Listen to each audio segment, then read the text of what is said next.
I see in the back. Hello, what's up, folks? Welcome to our weekly news recap. So what I missed, featuring Rob Gaudette from the 905 or 905. We've got Chris and Pat here who put together a hell of a show for you guys, and me and Rob are just along for the ride. So without further ado, I will let Chris Ho take it away. We're bunnies. Yeah, what I want to start with a new segment that I'm trying to pioneer here is the box office report. Now that North American box office is kind of back to normal, minus the 10% from Canada at the moment, but we got kind of... We count. 10% is a lot in the long run. Come on, guys. Yeah. What I want to say is, now that it was coming back, I kind of want to take a dive into the weekend box office, maybe start a segment where we kind of predict what might be happening and things like that, maybe keep a running total and see who wins at the end of the summer. I think that would be kind of cool. So, Pat, if you want to put that up. Sounds like a lot of work for you, Chris, but yeah, I'm down. Yeah. By all means, go for it. Just make a prediction. I'll write it down. It's all good. So the number one movie this weekend was Conjuring, The Devil Made Me Do It. Now, last week we kind of did it a bit dirty. As Rob said, none of us had watched it or watched any of them, but this is a massive franchise. So this week, this weekend, the latest version, the eighth one, I guess, in this Conjuring verse came out. Now, one thing about it is it did make 24 million.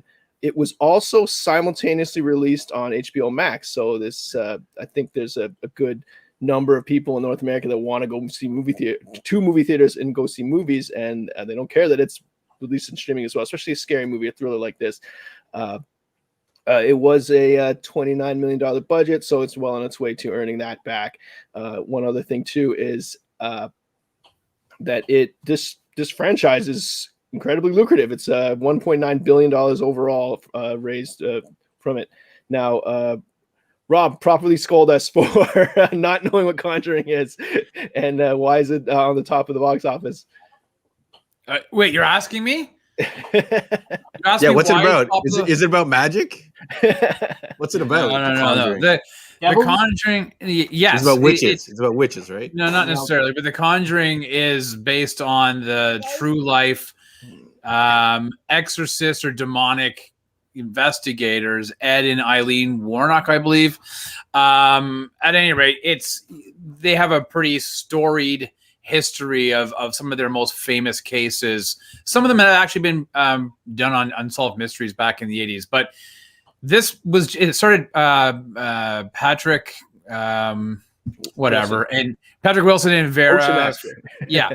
And I feel like it was a James Wan movie. I might be wrong. Maybe he produced it, but at any rate, it begat all these like different movies, including, they had certain like possessed dolls that were apparently real that then had, into these other movies. And I feel like the director of Shazam, Sandberg, he cut his teeth on one of these, and it was Annabelle's the movie. I think he did Annabelle Origins. So yes, it is a huge, massive franchise, and these are, I guess you could say, the equivalent to these modern day Friday the 13th movies or whatever else. Like we grew up, with the Freddy movies, but now it's just expanded to these different characters. So this is actually only the third movie starring this pair of individuals. So. Oh, very cool. All right. So we do have, here's where I kind of want to do the game part of this segment is we do have two new movies coming out, two non-horror movies, more family-oriented movies. We have Peter Rabbit 2, The Runaway, which did pretty good when it was released. The original was released. And Hamilton creator, and I guess his original musical that he wrote when he was a teenager adaptation is In the Heights. Both are releasing this weekend. If you guys can look at this list here, combine it with those two releases, can you try to give me a top three for next weekend? And I'll write it down and we'll see how many of us can get it right. Does anyone want to take a shot? Is Conjuring going to repeat? You have to get it in the right order? Yeah, if you could, yeah. Obviously, Lin-Manuel Miranda, the movie first, the other new movie second, and then whatever's first is third. So Pat wants to put Conjuring third. Yes. And then I would put The Heights first because of the Hamilton pedigree, and then whatever that middle Peter movie. Rabbit. Peter Rabbit. I think Peter Rabbit's going to be like third because I don't think any kids are going to theaters. I think Conjuring has a better chance of holding its top two spot. Okay. All right. I get what you're saying. So Heights for John. Peter Rabbit third. Okay. Rob, care to venture a guess or? This is tough because all three are going to be on streaming in some capacity, right? Yeah, In the Heights is simultaneous. I didn't do much research into Peter Rabbit. I don't know if it's simultaneously streaming. Well, that stars James Corden. So come on, Chris. You know what? It's really hard because family movies do really well. Yeah. I'm going to be the outlier. I'm going to say Peter Rabbit's number 1, Conjuring 2, and In the Heights 3. Yeah. All right. Okay. Yeah, I'm the same as Pat, so I'll just copy that later. Okay, cool. Thanks, guys, for in good faith participating in that little game. I'm trying to make it happen. I think what I'll do is when a big movie comes out that we know is going to be number 1, we can maybe do a predict how much it'll actually make, like when Fast 9 comes out. And see who's closest without going over Price is Right style. Price is Right style. Yeah. $1. $2. That's the person who goes last. They can just do $1 if they want to Price is Right it. All right. So the next major bit of news is Loki premiered yesterday. I'm sure some of these maniacs have already watched it, maybe even watched it at 3 a.m. when it got dropped. What I'll do is I know you guys are going to do a more in-depth review for the main Heroes World podcast. That's on Sunday. Maybe I can just get your guys, if you guys have watched it, and maybe a quick one-word review or one-sentence review. And does it live up to the hype? John, you've watched it. What do you think? Yeah, I totally. Non-spoiler, if you could. Yeah, I was not really expecting to dig it as much as I did, but I liked it. That's my quick review. Rob, you watch it? Yes. My quick sentence is this. If you haven't seen it, after this show right now that you're watching, turn off YouTube, go and check out Loki, and then tune into the Heroes World show on Sunday because you're not going to want to miss the review. Amazing. Pat, did you watch it? Mm-hmm. Thumbs up, thumbs down? It's the best first episode. Best first episode. Wow. Okay. Of Okay. the 3 shows. I'm inclined to tempted to agree. I don't remember what happened in Falcon and Winter Soldier episode. Oh no, it was the helicopter thing. I told you I thought was moving a little slow, and I got railed for. Yeah, you did because it was pure action. I will almost agree with Pat. It had the perfect. Well, we're going to go into it, but yeah, it had perfect kind of mix of everything. Yeah. You know what it was? I think it was the best setup first episode. Well, I said first best episode. Yes. So no, Pat's right. But I'm expanding on as to what he said. I think that it sets up the season the best. I think that it laid it's the best first episode to lay the foundation. So yeah. Okay. Pat's right. All right. I haven't watched it yet. Oh my God! Record that. To it. That's right. It's your new ringtone. That's right. That's right. All right. Thanks, guys, for that. Anyways, of course, look for the review on the Heroes One Main podcast this Sunday. Okay, so next bit of news. HBO Max is reportedly going to release, or HBO Max is the destination for the already reported Blue Beetle movie. So when something, I guess, goes to streaming directly, it's going to be not a big budget, probably a mid-budget movie. Now, is this the right play for the DC hero, this fan favorite Mexican-American DC superhero? What do you guys think? Is it Ted Kord or is it no Jamie Reyes? Reyes, yeah. Oh, okay. All right. So yeah, it's going straight to streaming. He's cool in the animated. I think he's featured in the Young Justice series a lot, predominantly. So yeah, the audience is already primed for this character. He's been Blue Beetle for forever. I can't even remember the last time Ted Kord was Blue Beetle, except for when he died. You know what? That is right. That is the last time. Yeah, in that prelude issue or whatever, when he suddenly died. I can't remember the last time it was Blue Beetle. Although the combination of him and Booster Gold is a good combo. I think people are ready for it. Yeah. He was shot in the head by Max Lord. Yeah. I'm not opposed to it dropping exclusively on HBO Max. I do wonder what the methodology behind them doing it though. Do they not believe that it's a strong enough property to entice people to go to the theaters? Or do they think that they have a wider reach for those who wouldn't go to theater but would stay home to watch a movie? Obviously they've got some analytics. Somebody somewhere has determined that for this property, you're going to get the most eyeballs on it. So I just want to know what the reasoning behind it is more than anything else. Makes sense. Yeah. And it is going to follow the Batgirl series as well, or not series, sorry, movie as well. Yeah. So maybe they're doing like a streaming play on these not less popular, less mainstream characters. You keep the theater releases to Shazam. Well, it's an interesting idea though, because if you think about it, like look at what's happening with with Marvel. You've got all these movies going to theater, then they have these TV shows that are kind of building out on some of the ideas of these pre-existing characters and some new ones that will then be ported over. DC's doing the same thing, but instead of a show, they're doing it as a movie. Yeah. So I don't really know it's weird. I'm not really sure what's going on in their head, but whatever. All right, we'll have to check those out when they come out. Next bit of news is Netflix Geeked Week, I guess, was happening. I'm not, announcing various things. I guess one of the bigger news items dropped was not a teaser or any kind of actual footage of the actual show. It's Neil Gaiman's Sandman TV series where what teaser kind of behind the scenes look was released with Neil describing some storyboards and some various concept art and things like that. Now, this was delayed due to pandemic reasons. Was this enough? Like this little, I guess they don't have anything to show you in terms of the show. Was this little teaser enough to get you hyped on this property? I know Pat's a big Sandman guy. What do you think? And he's gone. That's how much he didn't want to answer. He didn't want to answer that question. Okay. Stop going to me, Chris. I'm out. I thought your question was great. I'm not going to see. My hands are always down below the desk, so as not to touch anything on the. Listen, you're right. It was an interesting behind the scenes peek. They did show some of the sets that are being built. I think they have started filming. So they had the actors on set. They were doing some, talking about why they like the property so much. I've never read the comic. We kind of went over this in the main show. Is that I don't know. I have a periphery understanding of the property. I understand about Dream and Morpheus and all that, but I never read the comic. But this has me super hyped. Like just seeing this behind the scenes featurette had me so excited. So I'm down. I can't wait to watch this.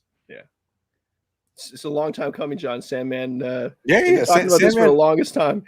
Yeah, I'm unfortunately I'm in the same boat as Rob that Sandman didn't catch me. Back in the day, I read Preacher. I was the Preacher guy. Sandman was a little too out there for me, but I am looking forward to seeing this, and maybe this version will be able to catch me because the book was a little too out there for me. But mad respect for it. Like so many people like love that series and that don't even follow the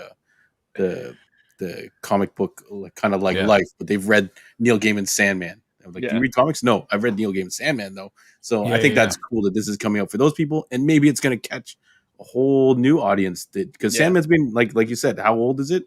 Like it's going to catch new people to be like, what the hell, comics can be like this? So I think it's going to do that to a whole new generation. So I'm down.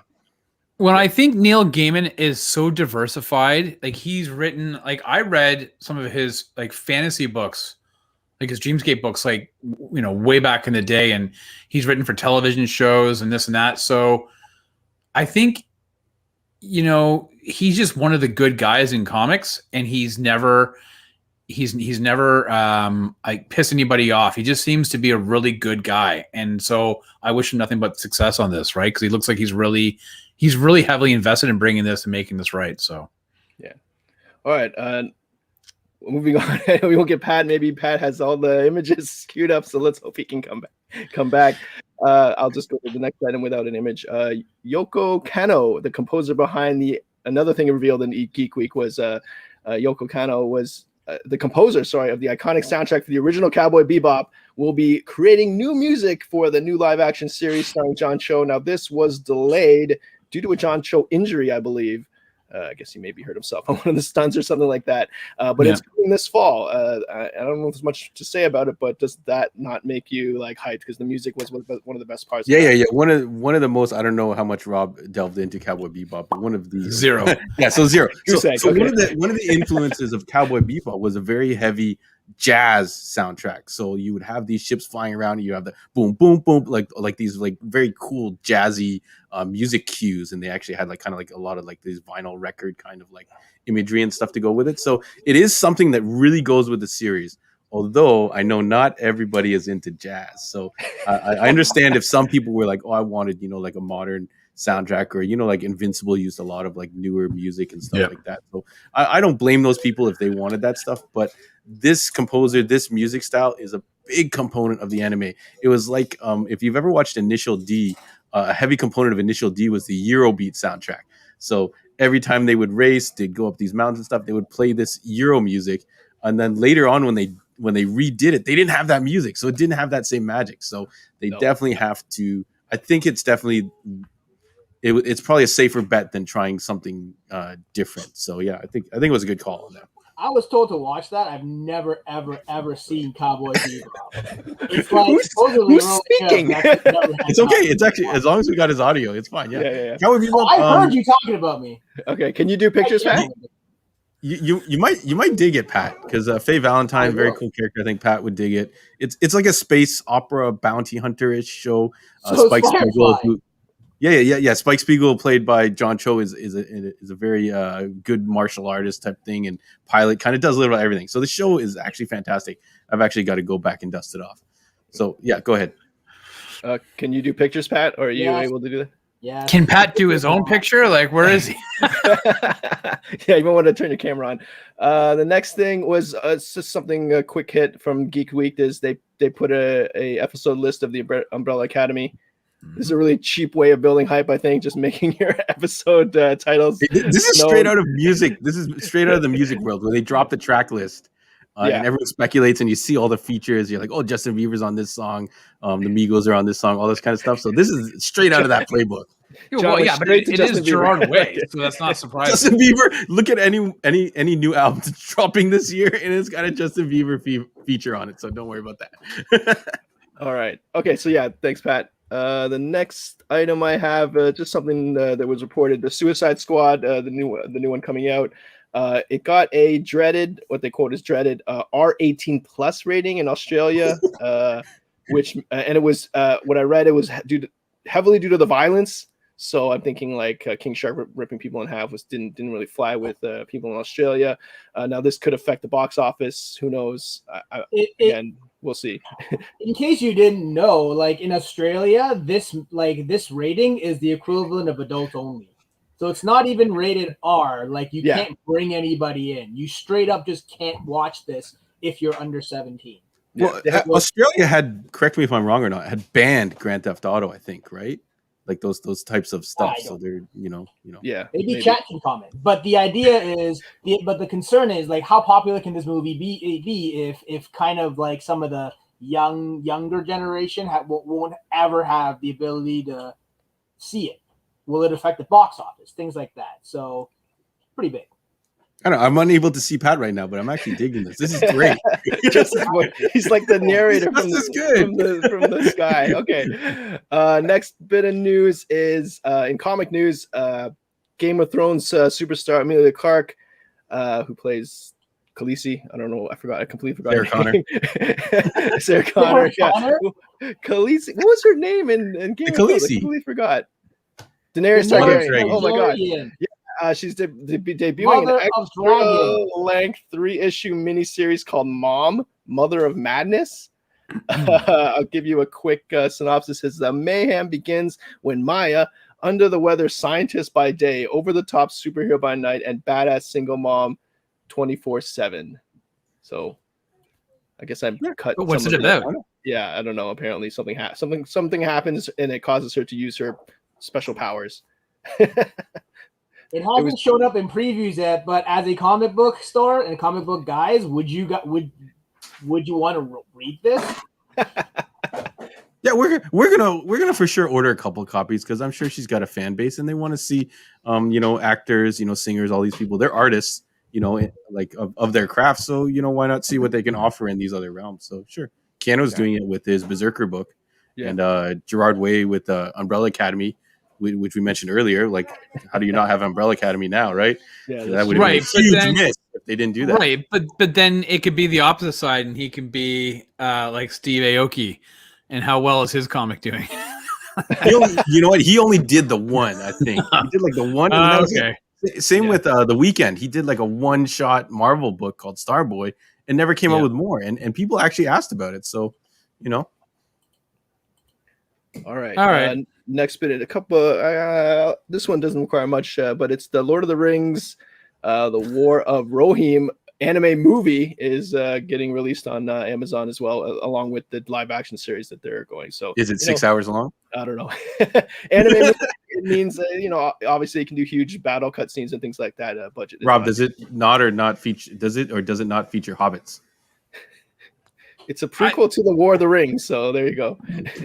I'm sure. Yes, it does. Well, wait a minute. A prequel to the Lord of the Rings was called The Hobbit. So that's what I'm saying. Well, I read it was the War of the Ring. Oh, okay. It's a prequel to that, so maybe even before that. Sure, yeah, and I'm sure they'll have hobbits. It's animated. Listen, the last time they did the animated version was a Ralph Bakshi movie, right back in like the 70s. Yeah, it's Ralph Macchio from Karate Kid. So who knows? There's a comic writer called Ralph Macchio. I guess that's true. Here's my question: Why? When you've got Why does Warner Brothers feel like they need to do another Lord of the Rings, but an animated property? First of all, you've got the 3 existing movies, and they have their extended editions. You've got 3 movies of The Hobbit. You've got this massive TV show that's being produced and released on Amazon. You've got all these video games that are, these MMRs and everything, or MMOs or whatever they are. But why? I know you guys are laughing. Why this animated movie? Like, MRIs. MRI. I feel like they probably want to do some big scale stuff, and it's not in the budget for live action. You know what I think? I think the franchise is popular enough that if you inject a little bit of life into it every couple of years, people will never forget. Mm-hmm. And we haven't had any Lord of the Rings stuff for some time now. Yeah. All right. That's what I think. Next item, E3 unveiled its full schedule for this weekend. Looking at it right now, if Pat can bring it up. Yes, on the way. Don't kick yourself from the feed. Okay, I don't know if you guys looked at this yet, but have a quick look. I haven't. If you could only go to one, which one would it be? I know. Well, I can't read any of that. I know. I got my glasses on. I'm still like, what does it say? Oh, whoa, I'm sorry because I couldn't zoom in any further. I really want to see the broadcast pre-show. I want to see how they warm up the crowd.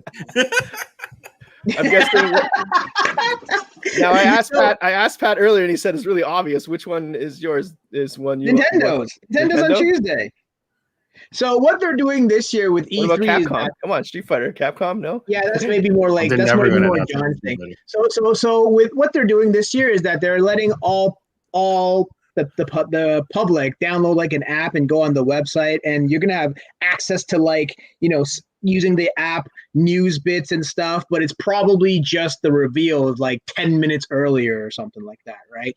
But if you can't see the list, the big ones, it's 4 days, so it's Saturday, Sunday, Monday, Tuesday, and the big ones on every day is like Ubisoft and Gearbox is happening on Saturday. Their conference, right? On Sunday we have SqueenX, Xbox, Warner Brothers. So that on Sunday we can expect news about all the Batman games, right? All the Warner Brothers Studios Batman games, right? On Monday is like the indie showcase, along with some of the Take-Two, like the sports people, Capcom, and on Tuesday the big one is Namco Bandai and Nintendo, right? So and the awards show, best of show where they give all that stuff. So that's what you can expect as at this year's event. And it's basically just for people like me who like video games. You just like it to stay on top of the news, see what's new, and get hyped for more games to buy and not necessarily play. Makes sense. It's great that it's online, all of it, right? You can attend anything you want. Any way you want. The broadcast pre-show is happening 4 times, so I definitely want to see if each time it's different. Well, I think it's fine that they have in television. It's for each platform, each video game platform. They got one for, maybe, I don't know. Okay, let's go next slide, Pat, if you don't mind. So they announced that Black Widow is going to get its own aspect ratio for IMAX.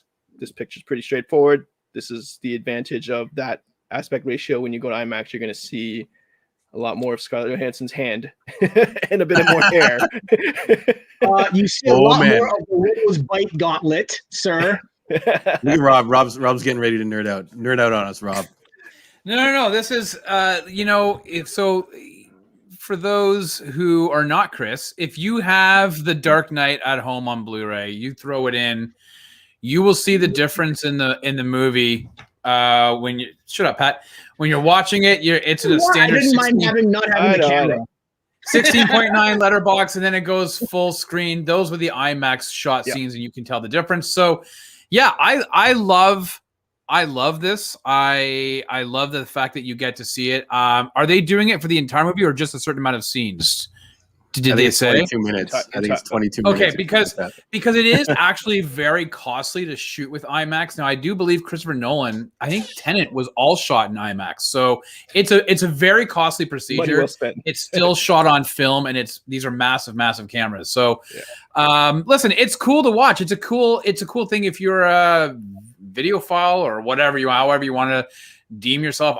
This stuff's kind of neat. It's kind of cool. Yeah. But I'm getting to an age though where it's getting a bit too loud, so I don't always get to go see IMAX movies because I'm like, You also need it wired because you need like the bigger view because of your eyes and stuff, right? So you're gonna turn down the volume because your eyes.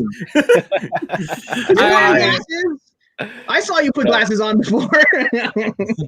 So yeah, another one is Captain America: Civil War, the airport scene where they're fighting each other. That one I think was IMAX as well. So that's another one that you probably watched and didn't even realize that it went full. Okay, so next slide is, I believe it's my stuff. It's my stuff. It's okay. All right. Our next segment, pictures with Pat. Yeah. So now we're gonna just quickly save some time to just quickly burn through stuff I picked up on the internet or we picked up on the internet that's more visual than verbal. So Rob, put your glasses on because we're gonna go for a ride. They are, bro. I'm good to go. Strap in.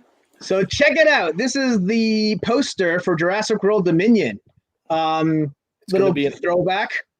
Yeah, so it's going to be there's going to be a preview of it before F9 Fast and Furious 9 in IMAX. So, do you mean you're just reading what it says on the bottom of the poster, Chris? Is that all you've done? Because that's exactly what it says at the bottom of the poster. Really? F9. Yes. I didn't say special. He didn't say that it started here. It does. It says special extended preview. All right. Keep going. All right. So we also got some official Snake Eyes G.I. Joe Origin movie posters, and they just look like they're simple person character posters. So now you know that there's a character named Hardmaster and a character named Blindmaster. Yeah, a big part of Snake Eyes' origin are those two masters and Snake Eyes and Storm Shadow. So it's cool that they're getting to show them we're now South in the Master. Yeah. Yeah. I wouldn't want to be that guy. If I had to, I'd rather be the hard master. He's got to teach you the soft arts of painting. Right. So there's these three. There's also these three. There you go. Yeah. Now, my understanding is that the hard master has a student just called the Baiter. Is that true or no? You frat boy. And finally we have our two this actually looks really cool. When I saw this, I thought this was really cool. I don't care a single lick about Storm Shadow or Snake Eyes, but these posters look cool. Some good fighters in this. Like the Storm Shadow is the guy from Warrior, and then the other guy before was, I believe he was in The Raid. Everything. Wu Assassins. Yeah. John, since you know everything about Snake Eyes, what is the deal with the different symbols on their back behind them? What are the rectangles? Because you see like the cobra. This is the mark. This is the mark. I don't know about the birds and stuff, but these are the mark of the clan that Snake Eyes and Storm Shadow come from. I'm gonna butcher the pronunciation, Ashiragi clan or whatever, and you would usually see it tattooed on the inside forearm, or sometimes I think Snake Eyes got on like the front of his mask and some of the new artwork. So it looks like all these characters are from the clan. So this Akiko character is new, so I'm not familiar with her. Someone can correct me if I'm wrong, but I believe she is a brand new character.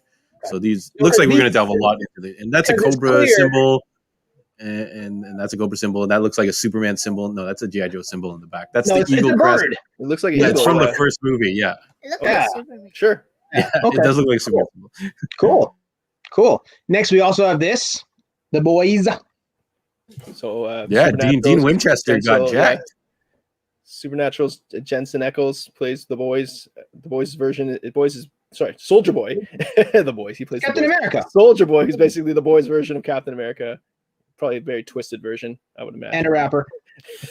But it was interesting. I don't know if you guys saw on Twitter, the Boyz tweeted it out, and I feel I should have probably pulled it up, but it says, "This is the real Captain, America." And I was like, right, but so hot off the heels of the Falcon and Winter Soldier with Anthony Mackie as Captain America, I thought, well, that's kind of so. It was a bit in poor taste. Tasteless. That's a little bit like if with everything going on. Check out his Instagram. He's jacked on his Instagram. He's been working out, and he actually throws out like a kind of a joke compliment to Stephen Amell and everyone else who played superheroes for multiple seasons, because he didn't have to get that jacked for Supernatural. So it's pretty funny. Okay, so there's also these pictures that came out.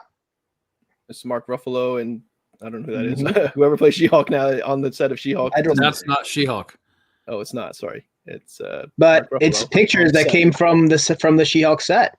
Yeah. So we know we got a Hulk appearance coming. We know we have a Hulk appearance. Yeah, and I mean, look at him. So safe. He has a mask on and everything, and then you can see those director chairs with the She-Hulk, so we know what the logo looks like. So I got those from the internet. What else came out? I think. Oh, we also have this. I don't watch CW shows, so Rob, do you want to? This is the new Batwing. This is Luke. You want to call your kids in, right? To comment? Yeah. The new Batwing. Call your kids in. The new Batwoman show.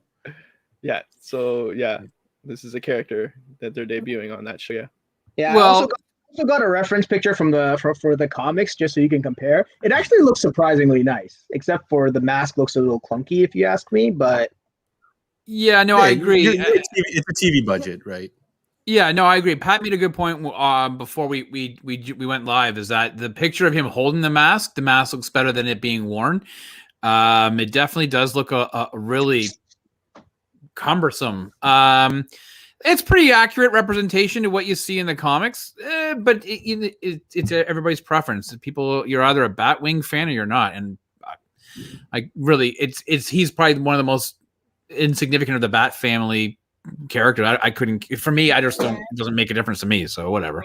He's a character that they haven't quite been able to jumpstart, so I think this is cool that he's going to get a live action representation, and maybe that will help jumpstart his comic appearance. This actor, I think, actually also wrote a story in this week's Batman Urban Legends, I believe, comic about this character, which is really cool. So yeah, go ahead. Sorry, I was gonna say one of the night somebody I can't pull it up. One of the had a here it goes. Sintaku said it reminds him of the Arkham Knight, and it's true. I never even thought of that, but it reminds me. Yeah, it does remind me of Arkham Knight from like the game, like the way the costume looks. So. So now, with that done, I'm going to talk about some stuff I love talking about all the time, which is some of the new toy reviews that's kind of happened. So let's get right into it. First of all, McFarlane revealed this dope bike from White Knight. I took a picture of the comic book for reference as well. Looks kind of cool. That's old news, Pat. That was revealed a couple of weeks ago. Oh, well, my bad. I just it's cool, though. Yeah. So Sean Murphy, really good at designing vehicles. So that it should be a little longer, obviously, but we're limited by, you don't want a package that's like the size of a giant shoebox on your shelf, I guess, whatever. Yeah. But it looks This dope. was also revealed. Owen Wilson's character on Loki. Hey, the Shanghai Kid. Kid in wasn't it? I personally love action figures that are just guys in suits because they make great background bodies. I think Shanghai Kid was Jackie Chan's character, wasn't it? Yeah. What was Owen Wilson's name then? No idea. But shout outs to Entertainment Weekly for having this exclusive. Nice. Yeah, could you imagine? Hey guys, we got a big exclusive. We're going to premiere Owen Wilson's character, his new toy. Like, wait, what else? We just got the picture of his toy. That's it. Right. There were also a bunch of Star Wars reveals for Father's Day, because Luke, I am your father and all that. And it's basically just a bunch of reprints of characters from Rogue One, the best Star Wars movie. You have the cast of Rogue One plus like a new Leia, a new Obi-Wan, a Darth Revan, and like another trooper. And then they got some people from Mandalorian. Yeah, but the four figures in the bottom are the smaller ones, like the vintage collection, so 3 and 3/4 inch ones, right? The ones that the 12 on top are like just remolds of like the existing 6-inch figures, right? Yeah, so we And have then- pre-ordered these at the shop. If you do buy from us at the shop, we do have these coming in. Darth Can Revan. I then just my say big- though that I love the faces. Like they're so realistic to the actors and the characters. Like we didn't have this shit when we were like younger. Right? You're like, They oh, have it's a new, generic face dude. scan- And they face would just scan change technology. the color of hair, and it was like they were all the same. Like, look at that Riz Ahmed, right? I mean, like unreal, you know. Even Ewan McGregor, yeah, they just look. It's cool to have Looks yeah. just like him. Yeah, it's cool to have a figure, and even the Donnie Yen. I mean, like, it's just cool to have a figure that it looks exactly like the character from the TV show that you're or the movie that you know in your hand. We never had that, right? So. But you know what you guys did have though back in like the 80s? Yep. I'm not a huge fan of these early 80 toys because I wasn't old enough, but I kept on saying that if they ever made Silverhawk toys, I would totally be in it. And apparently my wish is somebody's command, and now I'm going to be out another $400, right? So Silverhawks have been this wave of Silverhawks toys have been revealed earlier this week. I think it was yesterday. And the first wave is these 4 characters, and they look super dope. By Super 7. Yeah, especially the bad guys. Yeah, the bad guys. Like Monstar. So Super 7, again, I just pre-ordered these for the shop as well. So if you need these, let me know. I think they're good. Like the Monstar is like 10 inches, and then the main cat like Quicksilver is like 6-7 inches, right? And then we ever watched the cartoon? I was a little young. Oh, okay. But I had he was all in green, and if you pushed the legs, the wings would pop out. Yeah. I love those stuff, man. This was also revealed. I don't know if this is true, but I just wanted to use a transition. Yeah, good for you, buddy. That's awesome. Yeah, I don't know if these are apparently real, right, Chris? Yeah, you can order it limited edition. You can order it over the internet. Loki Charms. Okay, Izzy. Izzy loves Lucky Charms, so she's looking forward to getting a box of these where she eats off all the marshmallows, and I'm left with the cereal portion. But that's the way it goes. Yeah, interesting. That's all I got. Last thing goes back to Chris. Thanks, Pat. We're going to do just a quick segment at the end here. We're running along on time here. I'm going to rattle off a bunch of castings, and we will see, and then we'll play a game after if these guys will indulge me a bit. So a bunch of casting news. So this is a rumor, but Tenoch Huerta is rumored to be cast as Namor at the Submariner in Black Panther: Wakanda Forever. He's from what's that? Narcos TV show. Issa Rae from a show called Insecure was cast as Jessica Drew, who's Spider-Girl or Spider-Woman in Spider-Man Into the Spider-Verse 2. So it looks like we're going to get some more variations of Spider-Man and Spider-Girl and Spider-Woman in there. This is probably the one everyone's most hyped about is Donnie Yen is casting as a friend of John Wick in John Wick 4. Also Bill Skarsgård from It as well. Christina Ricci, I have no idea what she's in, but maybe some older stuff. was cast in Matrix 4. Yeah. Okay. I was gonna. Yeah. Okay. If you kept the tape, me and Rob both did this at the same time. I were influenced. That's fairly sure. When did that come out, by the way? Okay. She-Hulk reportedly adds the Good Place star Jamil as the villainous Titania. I actually got a picture of this in case you didn't know who either of those people were. Throw it up. Throw it up. Let's go. Just in case you didn't know who either of these characters were. So it's Tahani from The Good Place playing Titania, which is like a 70s villain. Yeah. That's all she does. She just punches things. Yeah, that's how 70s she is. Just in case you didn't know. And she actually has made sometimes you gotta punch things to fix it. Yeah, right? Like, I mean, look at her costume design. It is so like 70s. It makes a T with her cleavage because her name is Titania. I think they'll have to update the costume a bit, but yeah. Maybe like this one for the kids. This is a kid show. Look at it. But anyways, I just wanted to share that. I figured I got it, so I'm going to show it. Carry on. Okay, some big names here for it's kind of a weird project. Kevin Hart, Keanu Reeves, and Kate McKinnon will join Dwayne "The Rock" Johnson in DC League of Super Pets, which is whatever that is. I think it's a cartoon. And, sure. No, it's not a cartoon. It's about something else. Well, it could have real pets. Hello. You did say Keanu Reeves, right? Yeah. Yep. Yeah, that's a pretty huge get. I mean, The Rock, Kevin Hart, it's no surprise there. But to get Keanu Reeves lending his voice to a DC property, I think is pretty huge. Yep. Lewis is like, what for what? The people or the fact that they're doing a DC Super Pets movie? Yeah, apparently. All right. I think both. Secret Life of you Pets. guys know Secret Life of DC Pets. You're all gonna go watch it. You will. That is for sure. Sure, you I will. love Secret Life of Pets with Kevin Hart. It's great. All right. Some Canadian content. Mike Myers will make his return, long-awaited return to anything for a TV show on Netflix where he'll play 7 different characters. Is it Austin Powers? We don't know how many will be Scottish, but yeah, that's it. I don't know if you have the picture for this, Pat, but they added 4 jobbers to the Stranger Things cast. That is rude to these 4 jobbers. Name one of them. Somebody name one of them. No, I assume they're young new cast, right? Yeah, yeah. So they're show that features younger cast. They're right? cast to be part of the high school or school. Like the name is escaping me. So I think it seems like they're going to be more focusing on maybe the school aspect of the show. Yeah, but during this Netflix Geeked premiere week that we talked about earlier, the girl on the left, I can't remember her name. But the Duffer Brothers purposefully did like a minute and a half kind of like, hey, we're sorry it's taken so long, blah, blah, blah, blah.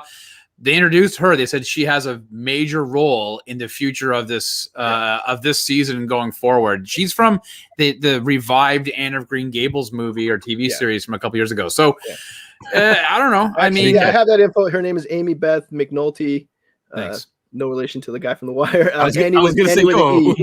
Annie with an E was the name. Yeah, and she plays Vicky, a cool, fast-talking band nerd who catches the eye of one of our beloved heroes. That's like a female version of Pat. That's Pat's favorite.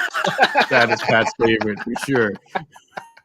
Now I can name the rest of them, but who cares? So that's the casting news. I'm gonna rattle off that real quickly. So the game I wanted to play was, there's a lot of casting rumors out there. Why don't we start some casting rumors right now?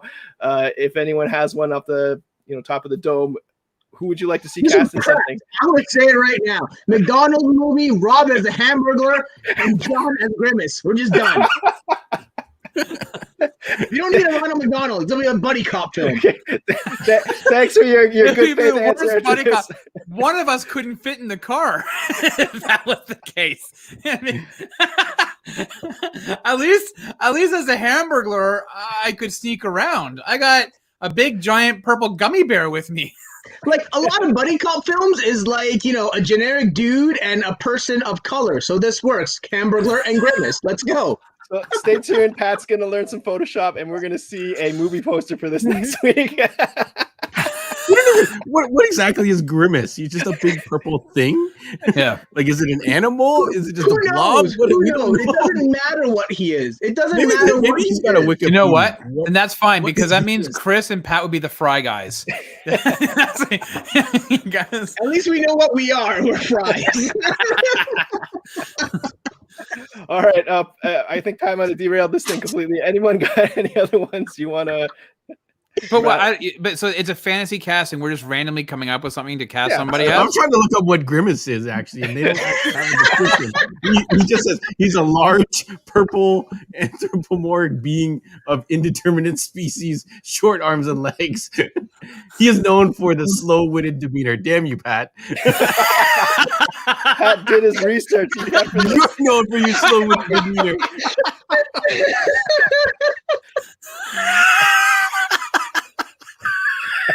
All right.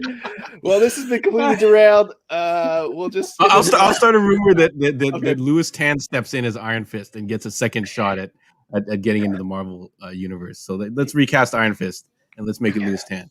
Already Shatterstar and Deadpool, so that's following trend of Marvel recasting their own. Yeah, might as well. Yeah, it seems to be part of the club. Yeah. Hey, you can't Asian wash Iron Fist. He's half Asian at least. You're halfway there. It's all about the martial arts talent. That's what I care about. You can't Asian wash Iron Fist, but anyways, carry on. Anything off the top of the dome, Rob? No. He's still picturing himself as Hamburger still. I'm How about Justin thinking, Bieber as Human Torch? no. I think And he gets his you are peaches from going doing to it. see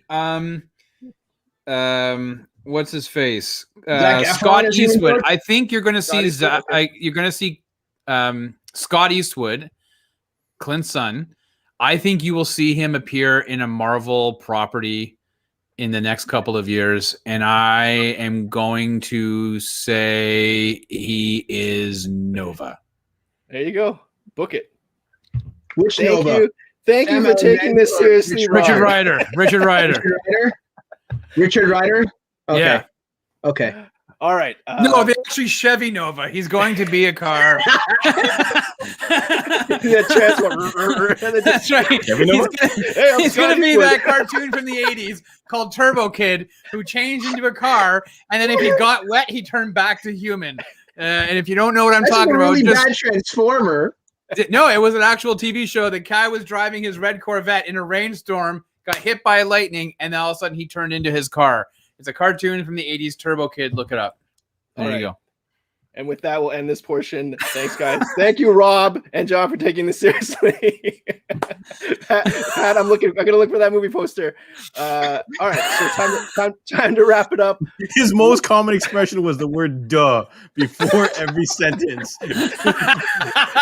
Duh, Pat. So, what do you got going You're on a for the jerk. weekend, guys? Let's corral this back in.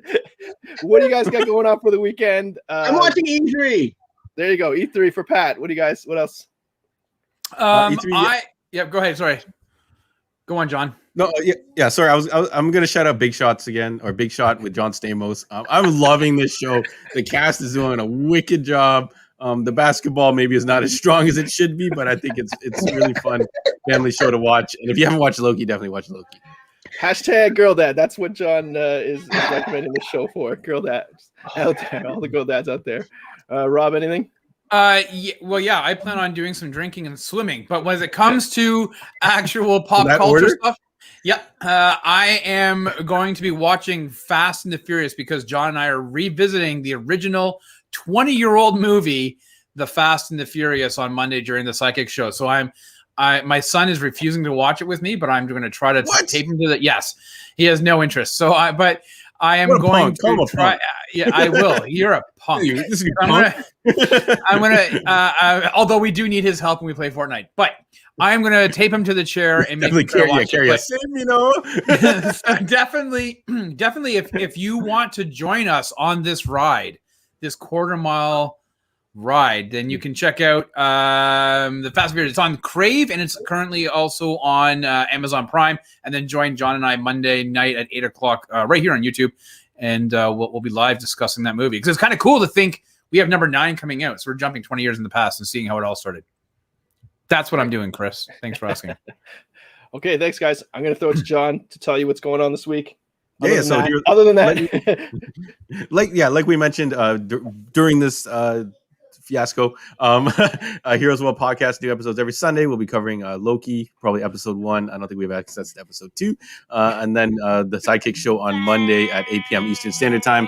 Fast and the Furious 1 that will be followed by Fast and Furious 5, the turning point of the series. And I think that's it. Yeah. These guys also did a trailer reaction to the new He-Man show. Dope music soundtrack to that trailer, by the way. And check that out. Quickly, what is your best use of that song, Rob? I'll kick it to Rob first. Is it who's Harry Crumb? Izzy, stop that. Or is it Short Circuit 2? Or is it Shrek? Oh. No, it's not Shrek. I wouldn't do Short Circuit 2 because of the controversy with Fisher Stevens. So I guess I'm going to have to go with Who's Harry Crumb. But I'm going to have to Google the use of that song in movies because I feel like it's been used in other places as well. Footloose. Oh, yes. There you go. I'm going to go Footloose. Yeah, original Footloose, 1984, 85. Yep. Yeah, Rob cashing in his white card. He probably had a race on tractors back in the day. I'm definitely going to. I'm throwing it the Short Circuit too because it's filmed in Toronto and it was a big part of my life when I was growing up. And I did not know about that controversial casting. I don't know, Chris, if you remember or not. I just remember that song in a movie with John Candy. Is that the? Yeah, who's Harry Crumb? Yeah, that's the one. Okay, yeah. So then that one, John Candy, Canadian. Yeah, I think that was our introduction. All right. Pat, don't care. No, I just didn't want to derail the conversation. All right, guys, that's the news. Like and subscribe. Izzy, say it. BS. Nobody likes the tuna here. Oink, oink, oink. Okay, no, you're not gonna do it. Okay, thank you, folks. Like and subscribe. I think we got to cut it now. Like and subscribe and hit the bell. See you guys.